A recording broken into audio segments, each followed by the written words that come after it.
Mother's family, her family, the Fallons, came from Newport. My grandmother, Miriam Fallon, married a sailor in Newport, and he came from Barre, Vermont.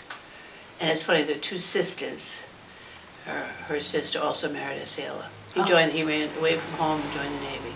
Okay. So he married. He died very, very young, but he was involved with the Elks in Newport. He was the grand knight there in 1928, and he died in 1929. They met in Newport, and supposedly he introduced his shipmate to my grandmother's sister. So there was a double.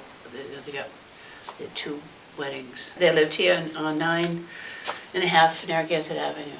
Her parents, I believe, the Fallons, came from Ireland. My grandmother and husband, they had 3 boys and a daughter, was with my mother. One uncle was a teacher, and he lived part-time here in Newport. He did marry to an Italian family here in Newport. My other uncle moved away because he joined the Navy, and he ended up in Annapolis, Maryland. And the third brother did live in Newport and married a woman whose parents were the caretakers at the Bells around the drive. And they grew up right here on Narragansett Avenue too.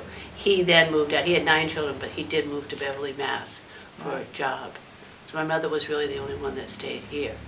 And she grew up on McAllister Street. She also grew up, she spent some time in the Firehouse, the pizza. Oh, yeah? Down here. They lived on the 2nd floor. He had a little, my grandfather had a little garage business when but he died away. He died when he was 40. My grandmother, they lived in a house in McAllister Street, and she worked over the torpedo station. Hated it.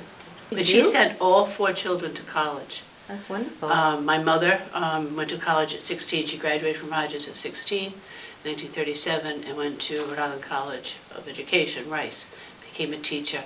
The 3 sons all went to Brown on various scholarships through the Navy and such, but they were all educated, and she had no education. But she was obviously a very strong woman, and her children were going to be educated.